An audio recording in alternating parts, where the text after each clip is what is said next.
Disaster Philanthropy. I'm Bill Stanczykiewicz. This is the first day from the Fundraising School, and I'm joined today by Patty McIlreavy. Patty is the president and CEO of the Center for Disaster Philanthropy and is helping us today understand what happens with charitable giving during these times of disasters. And Patty, thanks so much for being with us on the Fundraising Schools podcast. Thanks for having me. So first of all, what is the Center for Disaster Philanthropy?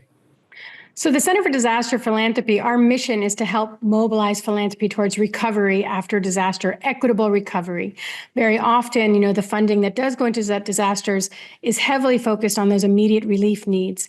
And through our research and our understanding as experts in disasters and implementation of support, we've realized that recovery and equitable recovery is what you really need to try and get people to focus on, because the immediate needs are obviously incredibly important to address, but research has shown that those who are already left behind by society fall even further behind when a disaster affects them.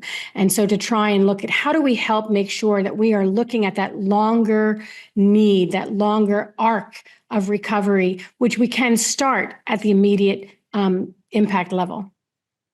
So, Patty, how does your organization define a disaster? Like, what does that mean? Obviously, there's something obvious like the fires in Lahaina or an earthquake or something of that nature. But is it the big cataclysmic events such as those, or is there a wider range of activities and events that the center considers to be a disaster?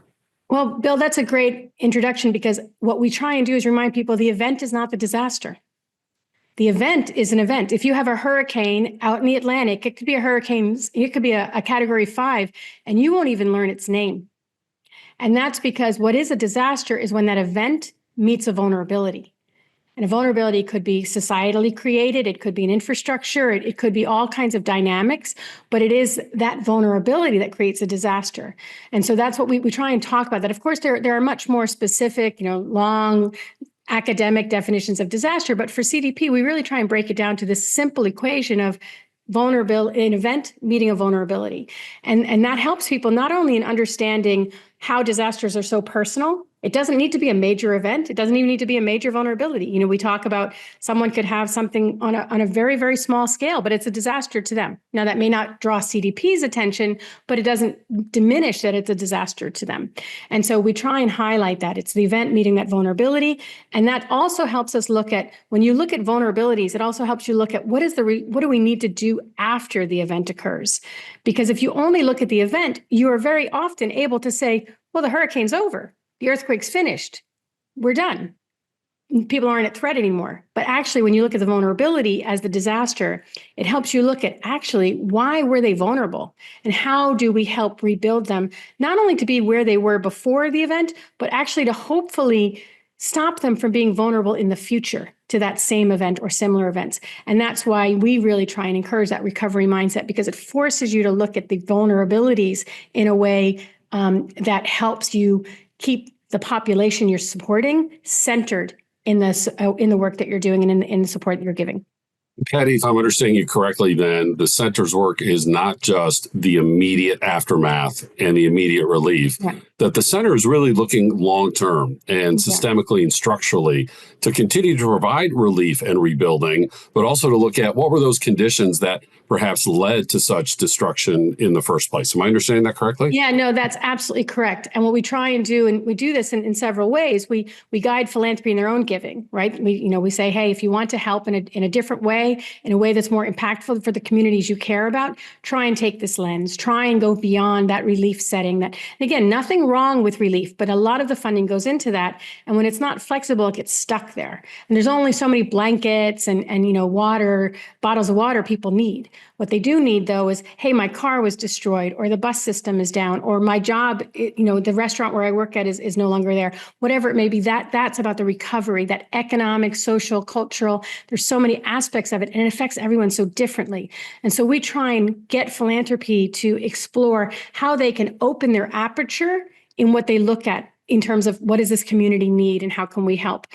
We also support philanthropy through providing a space for them. If they want to give to proximate organizations that are focused on equitable recovery and looking at that long term, but maybe they're not able to, maybe they don't have the staffing or the capacity or even just the wherewithal to wait for that time, they want to give the funding out right away, they can give it to CDP's funds, and then we will do that for them. We'll take that last mile for them. So we provide philanthropy services both in a knowledge base, increasing in their own understanding, helping them further their own giving, but also as a conduit for, okay, we're all in on this, but we need someone to help us get there. And then we provide that service.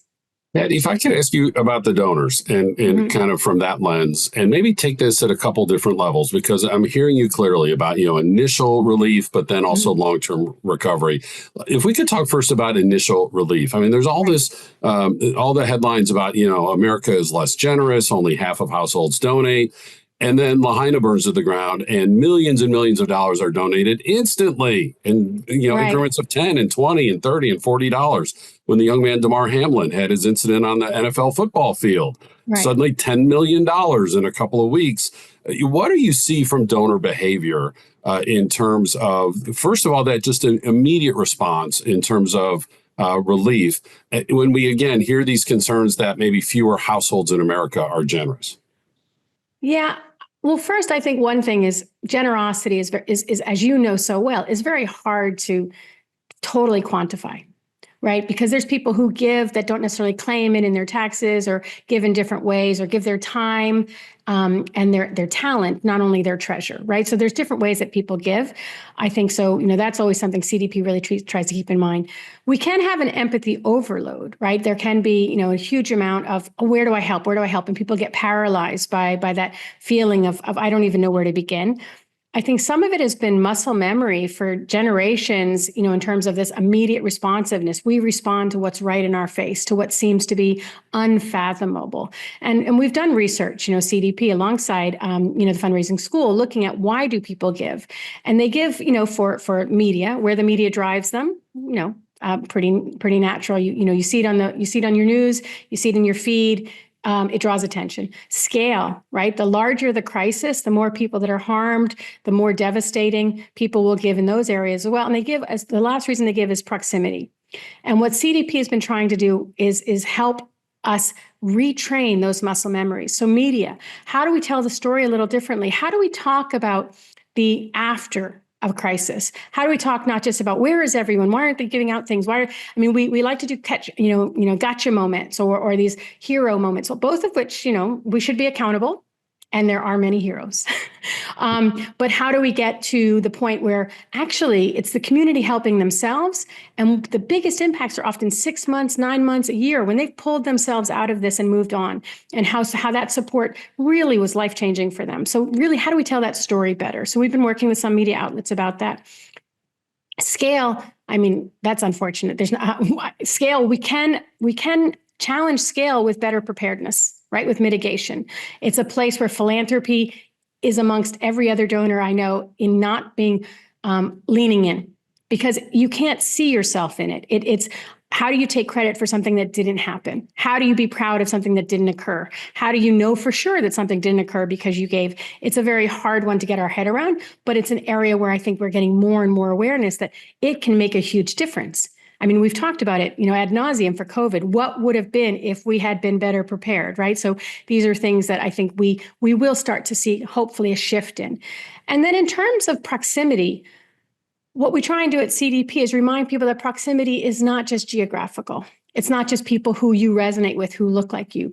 Proximity can also be our common humanity. Proximity can be, how do we help each other within this situation? Because, there, but for the grace of whatever you may believe in, may go us, right? That is what we see again and again in the situations. And I think, again, COVID was an experiential equalizer.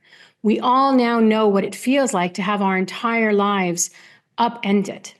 Now, it affected all of us slightly differently, but that's also something we recognize. And so proximity can be something we talk about in a way now to say, how do we advance our understanding of helping each other as a way to, further reinforce that empathy isn't just about giving because you feel for them, but giving because you actually feel a common responsibility to raise all of us together.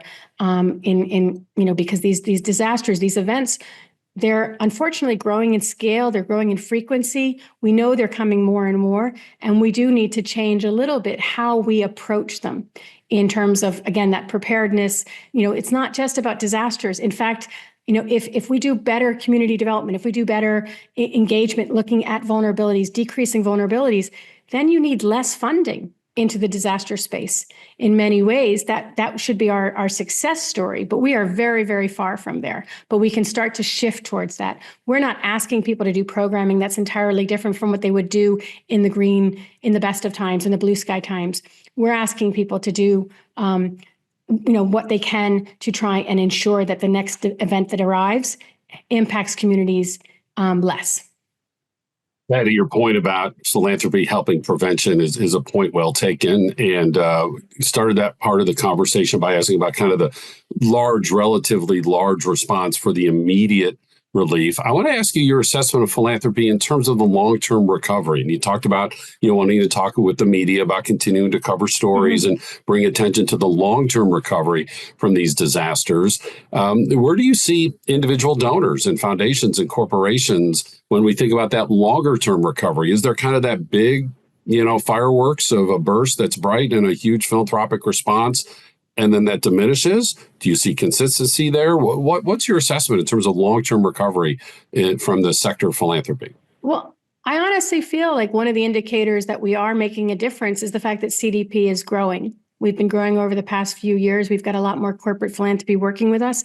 And so I do think that message resonates. I do think there's a tension, of course. People, organizations, philanthropy often needs to be, especially corporate, need to be seen as giving immediately, need to be seen as helping. There's certain level of PR related to it. But we recognize that. And, again, you have to meet philanthropy where they are. You can't say, we want you to give in this way and give completely unevent driven. I'd love for more disaster support to be given much more flexibly towards that larger preparedness, mitigation, where the help may be needed. But I also live in the reality of the world, which is that organizations have different drivers of why they give and how they give. And so what we try and do is help corporate or foundations or family foundations. We help them explore where are your values? How are you working? And how can we actually be of service to help you get there? And so if a corporate foundation comes to us and says, we want to be giving immediately to the LA fires, for example, I wouldn't say, well, only give to CDP so that we can save it for later. I would say, give to those organizations you have vetted, that you believe in, that you trust. Give to those that you support. But recognize two things. One is try and encourage them to think long-term. Okay, we're not the only ones who do it. So encourage them to think long-term with your funding. But two, also, if you want to, and you're not sure how to give to others who give long-term, you can also give to CDP, and we'll hold that money for you. So you can give it immediately and say, we've given that funding. But we promise to give to support organizations that have that longer term vision, that are much more proximate. We will go as local as possible, and we will do that vetting, and we will mitigate that risk for you in terms of finding non-501c3s, et cetera, whatever may be the challenge for you as an organization. And that's one of the things we try and help is to say, we will meet you where you are. We will understand what pressures you're under, and we will try and support you in that. Patty, what concerns, if any, should other fundraisers have? And by that, I want to be clear. Obviously, people have empathy towards whatever the disaster is, and it could be local. The local factory closes, and now we have this huge economic dislocation, let alone something that happens at a very large scale, a hurricane, the fires, earthquakes, and things of that nature, incidents of war, civil situations and so forth. And somebody saying like, look, I'm just running my youth agency here. Is my fundraising going to suffer? I get it. My heart is there. I even donated, right, to the relief and recovery effort. What message do you have for fundraisers of those nonprofits who are not directly involved during those times of relief and recovery as they're still thinking about fundraising for their own organizations? Well, first and foremost is the pie of philanthropy is very big. Okay, so even though it might be shrinking and the result, it's still in the billions of what is being given. So the question is I don't want to fight with those other organizations who are, how do we prioritize community needs? I want us to join up. I want us to say, how do we get philanthropy to see legacy as common humanity? How do we get philanthropy to see legacy as supporting, humankind and moving forward? I'm not against, libraries. I love libraries, but there is a, disproportionate amount of philanthropy that goes into a different type of legacy than maybe that social well-being type space. So one is, let's make that pie bigger. Let's get more philanthropy encouraged and enabled in that space. And we can do that together. So we're not in competition. We're joined up. And that's the second point, which is we're joined up. It takes us all. When I'm talking about recovery, if you're a youth program, well, yes, you are directly decreasing the vulnerability of youth to events. And so, in fact, you are a disaster organization, whether you define yourself as that or not. If you are decreasing vulnerabilities, if you are enabling communities to be more attentive, more aware, more resilient to what may come, then you are a disaster organization. You are, in the same way we say for disaster philanthropists. It's not about a label for me. It's about what is your mission. And if your mission aligns with where we're trying to get to, with our values, then we are together and we are trying to enable and move things forward. And we fund a lot of organizations who wouldn't necessarily consider themselves disaster organizations for that very purpose, because what we're trying to do is decrease that vulnerability. We're trying to help communities get to a place where they are able to, go further.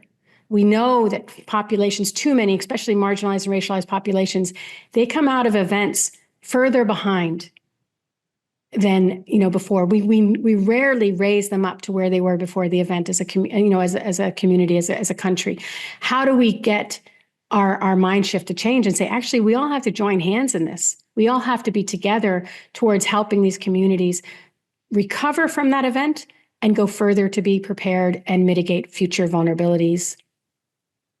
And in fact, Patty's guidance is supported by the research. The Fundraising School's curriculum on fundraising during times of crisis has research-based, evidence-based findings that show that when we collaborate and do it right and do it well during times of crisis, fundraising opportunities actually increase, as Patty just guided us there. Patty McIlreavy is the president and CEO of the Center for Disaster Philanthropy. Patty, thanks so much for sharing your expertise with us on the first day from the Fundraising School. Thank you. Thank you for having us. We have 25 courses at the Fundraising School, leading to 5 different certificates. These classes are in person. They're also online in the United States and around the world. We also can customize our curriculum just for you. A little bit of this course, a little bit of that course, tie it all together in a way that's tailor-made specifically for your needs. We have quarterly webinars, these weekly podcasts, and all of our teaching gathered in our textbook, Achieving Excellence in Fundraising, the book now out in its 5th edition. Where do you find this information? Online at go.iu.edu/TFRS for the Fundraising School. Grateful for our producers today, Jennifer Boffman, CFRM, and Mike Anthony, our Emmy Award-winning producer. I'm Bill Stanczykiewicz. Now you are now more fully informed on this first day from the Fundraising School.